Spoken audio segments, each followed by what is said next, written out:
السلام علیکم ورحمۃ اللہ وبرکاتہ۔ ٹاپک ہمارا تراویحوں سے ریلیٹڈ، ان کی رکعات کے اوپر۔ یہ نفلی عبادت ہے، ٹھیک ہے، اور یہ تہجد ہی ہے، ٹھیک ہے۔ اور دوسرا عورتوں کا تراویح پڑھنے کے بارے میں اور ان کے اجر و ثواب کے بارے میں۔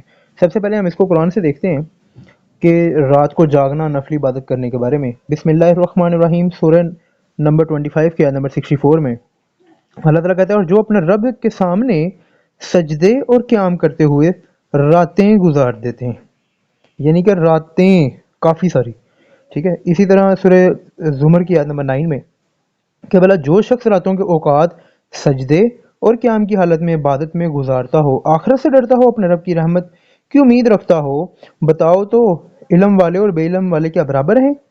یقیناً نصیحت وہی حاصل کرتے ہیں جو عقل مند اور اپنے رب کی طرف سے ہے۔ اب اس میں بتانا یہ امپورٹنٹ بات ہے کہ راتوں کے اوقات میں وہ سجدے کرتے ہیں، قیام کرتے ہیں، عبادت کرتے ہیں۔ اسی طرح سورہ نمبر 73 کی آیت نمبر 2، 3، 4 میں کہ رات کے وقت نماز میں کھڑے ہو جاؤ مگر کم، یعنی کہ یہ نہیں کہ ساری ساری رات ہی نماز میں گزار دینی ہے آپ نے، مگر کم، ٹھیک ہے۔ اسی طرح اس سے اگلی میں کہ آدھی رات یا اس سے کچھ کم کر لو، یعنی کہ آدھی رات گزار لو عبادت کر کے، یا اس سے کم کر لو، کوئی حرج نہیں۔ اسی طرح یا اس پر کچھ اضافہ کر لو، یعنی کہ آدھی رات سے کچھ زیادہ۔ اور قرآن کو خوب ٹھہر ٹھہر کے پڑھو، یعنی کہ سپیڈ سے نہ پڑھو، جس طرح کہ آج کل کے لوگ تراویحوں کے اندر اور دیگر چیزوں کے اندر سپیڈیں پکڑی ہوتی ہیں، جیسے ریسیں لگا رہے ہیں، نعوذ باللہ وہ لوگ، اور ادب ہی نہیں ہے پڑھنے کا۔ اس سے ہم حدیث کی شکل میں دیکھتے ہیں۔ حدیث میں آتا ہے کہ حضرت زید بن ثابت رضی اللہ عنہ سے روایت کہ نبی صلی اللہ علیہ وسلم نے مسجد میں چٹائی کا ایک حجرہ بنا لیا اور آپ نے چند راتیں اس میں نماز پڑھی، حتیٰ کہ لوگ زیادہ تعداد میں جمع ہو گئے۔ پھر ایک رات انہوں نے آپ کی آواز محسوس نہ کی اور انہوں نے گمان کیا کہ آپ سو چکے ہیں۔ کچھ لوگ کھانسنے لگے تاکہ آپ باہر تشریف لیں، یعنی کہ اپنی موجودگی کا احساس دلوا رہے ہیں۔ آپ نے فرمایا، جو کچھ تم کر رہے ہو میں اسے دیکھا، یہاں تک کہ مجھے اندیشہ ہوا کہ اسے تم پر فرض نہ کر دیا جائے، اور اگر تم پر فرض کر دی جاتی تو تم اس کا اہتمام نہ کر سکتے۔ لوگوں، اپنے گھروں میں نماز پڑھو، کیونکہ فرض نماز کے علاوہ آدمی کا گھر نماز پڑھنا افضل ہے۔ اب اس سے یہ پتہ لگا فرض نمازوں کے علاوہ جتنی بھی نمازیں ہیں، چاہے وہ تہجد کی ہو، قیام اللیل ہو، ٹھیک ہے، اور تراویح ہو، یہ سب نمازیں آپ گھر میں ادا کر سکتے ہیں، لیکن یہ نفلی ہے۔ اسی طرح سے اگلی حدیث اماں عائشہ سے، ٹھیک ہے، یہ بھی مشکات میں ہے کہ کہیں یہ نماز تم پر فرض نہ کر دی جائے اور پھر تم اس کی ادائیگی سے عاجز ہو جاؤ۔ چنانچہ جب نبی صلی اللہ علیہ وسلم کی وفات ہوئی تو یہی کیفیت قائم رہی، ٹھیک ہے۔ یہ بخاری مسلم کی اور موطا امام مالک کی حدیث، ٹھیک ہے۔ اسی طرح اس سے اگلی حدیث جابر رضی اللہ عنہ نے بیان کیا، رسول اللہ صلی اللہ علیہ وسلم نے فرمایا، جب تم میں سے کوئی مسجد میں نماز ادا کرے تو وہ اس کا کچھ حصہ نفل وغیرہ اپنے گھر میں بھی ادا کرے، کیونکہ اللہ اس کی نماز کی وجہ سے اس کے گھر میں خیر و برکت فرمائے گا۔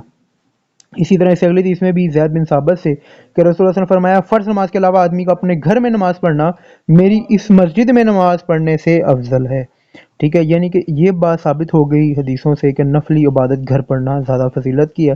اب ان کی رکعات کے اوپر بات ہوتی ہے، ان کی تعداد ٹوٹل کتنی ہے۔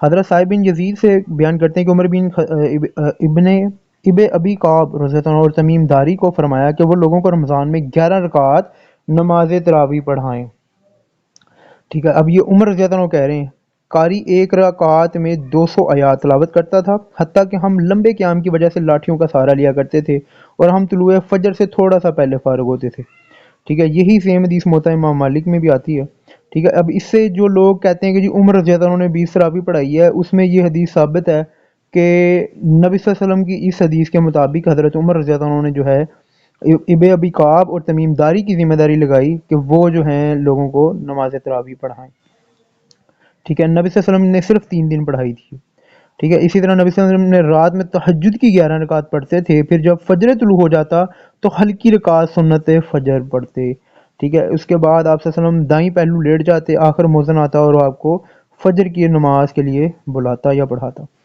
اسی طرح اس سے اگلی حدیث کہ ان میں سے ایک رکعت الگ وطر پڑھتے، پھر اپنے دائیں پہلو پر لیٹ جاتے، یعنی کہ ایک رکعت بھی ثابت ہے وطر۔ اسی طرح اس سے اگلی حدیث اماں عائشہ والی کہ 11 رکعت سے زیادہ نبی صلی اللہ علیہ وسلم رمضان میں نہیں پڑھتے تھے، اور انہی کو تہجد کہو یا تراویح۔ پہلے آپ 4 رکعت پڑھتے، وہ رکعتیں کتنی لمبی ہوتی، کتنی اس میں خوبی ہوتی کہ اس کے بارے میں نہ پوچھو، پھر 4 رکعت پڑھتے، 4 اور 4 8، یہ چاروں بھی کتنی لمبی ہوتی ہے اور ان میں کتنی خوبی ہوتی ہے، ان کے متعلق نہ پوچھو۔ پھر آپ 3 رکعت وطر پڑھتے، ٹھیک ہے۔ میں نے عرض کیا یا رسول اللہ، آپ وطر پڑھنے سے پہلے کیوں سو جاتے ہیں؟ آپ نے فرمایا، میری آنکھیں سوتی ہیں لیکن میرا دل بیدار رہتا ہے۔ اسی طرح اس سے اگلی حدیث میں حضرت عائشہ والی کہ آپ صلی اللہ علیہ وسلم 13 رکعت پڑھا کرتے تھے شروع میں، ٹھیک ہے، پھر 11 رکعت پڑھنے لگے اور 2 رکعتیں چھوڑ دیں۔ پھر جب آپ کی وفات ہوئی تو آپ رات کو 9 رکعت پڑھتے تھے اور آپ کی آخری نماز وطر ہوا کرتی تھی۔ اب اس سے یہ پتہ لگا کہ وطر کی نماز آخری اینڈ پہ ہونی چاہیے۔ عائشہ رضی اللہ عنہ کی اسی طرح اگلی حدیث میں کہ عشاء اور فجر کے درمیان 11 رکعت پڑھتے تھے، 2 رکعت کے بعد سلام پھیر دیتے تھے اور ایک وطر پڑھتے تھے۔ اب اس سے بھی پتہ لگا کہ دو دو کر کے بھی پڑھی جا سکتی ہیں۔ اب قیام اللیل کبھی بھی ساری رات نبی صلی اللہ علیہ وسلم صبح تک قیام نہیں فرمایا اور آپ نے کبھی بھی ایک رات میں قرآن ختم نہیں کیا۔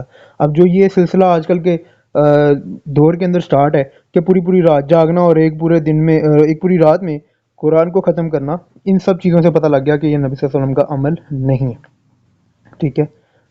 یہ 11 رکعتیں ہوتی تھیں۔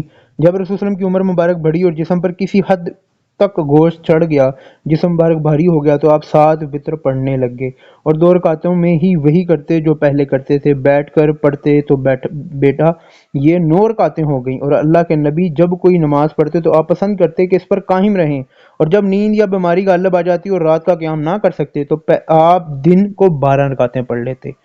میں نہیں جانتی کہ اللہ کے نبی نے کبھی پورا قرآن ایک رات میں پڑھا ہو، نہ ہی آپ نے کسی رات صبح تک نماز پڑھی ہو، ٹھیک ہے، یعنی کہ ساری رات، ٹھیک ہے، اور نہ رمضان کے سوا کبھی پورے مہینے کے روزے رکھے ہوں۔ اب اس سے یہ پتہ لگا کہ جو آج کل لوگ کر رہے ہیں وہ اس کے بالکل مترادف ہے۔ اسی طرح اس سے اگلی حدیث میں کہ کل 11 رکعتیں ہوتی تھیں یہ، ٹھیک ہے، یہ بھی اس بات کا ثبوت ہے۔ آپ 8 رکعت پڑھتے، ان میں کسی میں بھی نہ بیٹھتے، صرف 8ویں رکعت پر بیٹھتے، اللہ کا ذکر اور دعا کرتے، پھر سلام پھیرتے، اس طرح کہ ہمیں سنبھاتے، یعنی بلند آواز سے سلام کہتے، پھر سلام کے بعد بیٹھے بیٹھے 2 رکعتیں پڑھتے، پھر 1 رکعت پڑھتے بیٹھے، یہ کل 11 رکعتیں ہوتی۔ پھر جب رسول صلی اللہ علیہ وسلم بڑی عمر کے ہو گئے اور کچھ فربا بھی، تو آپ 7 رکعت وتر پڑھنے لگے اور سلام کے بعد بیٹھے بیٹھے 2 رکعتیں پڑھتے، ٹھیک ہے۔ یہ اب بزرگی کی وجہ سے، ایج زیادہ ہونے کی وجہ سے بیٹھ کے پڑھا جاتا ہے، فضول میں ینگ جنریشن میں بیٹھ کے نہ پڑھے، ٹھیک ہے۔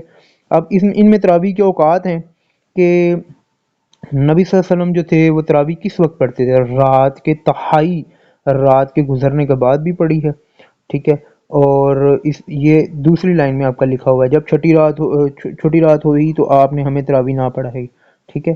اب کسی میں تیسری رات ہے، کسی میں کچھ ہے، لیکن اوتھینٹک جو ہے وہ تین راتوں کا، ٹھیک ہے۔ اسی طرح اس سے اگلی حدیث میں عبداللہ بن ابی بکر سے کہ فجر کے طلوع ہو جانے کے خوفے کے پیش نظر خادموں کو کھانے کا متعلق جلدی کرنے کا حکم دیتے۔ اب یہ نماز اس سے ثابت ہوتی ہے کہ یہ تہجد کے ٹائم پڑھی جاتی تھی، ٹھیک ہے۔ اس میں صحابی خود کہہ رہے ہیں کہ جی ہمیں اس چیز کا خوف ہوتا تھا اور ہم اپنے جو ہیں غلام بھیج دیتے تھے تاکہ وہ سحری کا کھانا بنا لیں، ٹھیک ہے۔ اس سے اگلی حدیث میں بھی عمر بن ابی خطاب اور تمیم داری کو فرمایا کہ وہ لوگوں کو رمضان میں 11 رکعت نماز پڑھیں۔ اس میں بھی وہی آتا ہے کہ وہ لاٹھی کے سہارے سے کھڑے رہتے تھے، ٹھیک ہے۔ اس سے اگلا پوائنٹ ہے متفرق اور منتشر اکیلے نماز پڑھتے تھے لوگ حضرت عمر رضی اللہ عنہ کے دور میں۔ جب انہوں نے یہ چیز دیکھی، ایک ایک دو دو کئی چند افراد کی جماعت کی صورت میں نماز تراویح پڑھ رہے تھے، یہ صورت دیکھ کر عمر رضی اللہ عنہ نے امام اقتدا پر اکٹھا کر دوں تو وہ بہتر ہوگا۔ پھر انہوں نے پختہ عزم کیا اور انہوں نے ابی بن کعب، یعنی کہ جو چھوٹی حدیث سے پہلے گزری ہے نا، ان کا یہ لمبا ایک حصہ ہے حدیث کا، اس میں آتا ہے کہ پھر انہوں نے یہ کام شروع کر دیا۔ اب اس میں بھی یہ چیز امپورٹنٹ ہے کہ انہوں نے خود نہیں پڑھی جب وہ گزر رہے تھے، یا انہوں نے جماعت بھی لگائی، اور وہ نماز جس سے تم سو جاتے ہو وہ اس نماز کے پڑھنے سے افضل ہے۔ راوی کہتے ہیں اس سے عمر رضی اللہ عنہ کی مراد رات کے آخری حصے یعنی کہ تہجد کے ٹائم تھا۔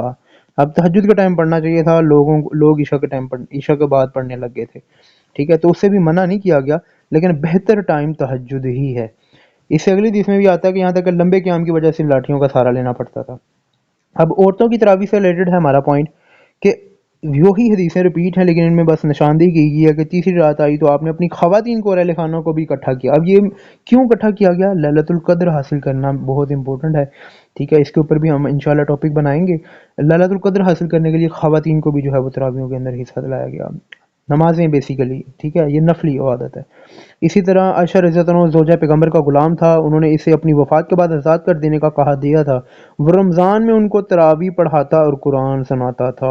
اب اس سے پتہ لگا کہ رمضان کے اندر ام عائشہ جو ہیں وہ قرآن سنتی تھی، پڑھتی تھی۔ اب یہ اس کی امپورٹنس ہے، کیوں پڑھتا اور بندہ اتنا کرتا ہے؟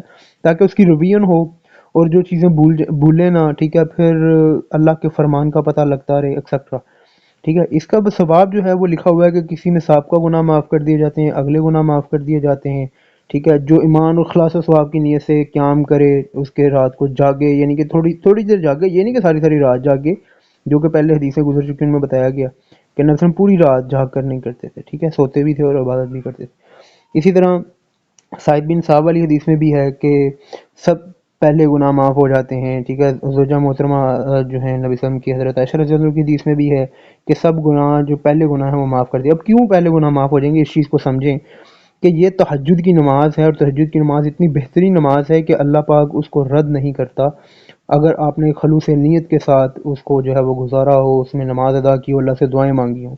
یہ تہجد کا ہے بیسیکلی، ٹھیک ہے۔ اب ان سب سے آپ کو پتہ لگ گیا۔ اب اسی سے ریلیٹڈ اگر آپ کوئی پڑھنا چاہتے ہیں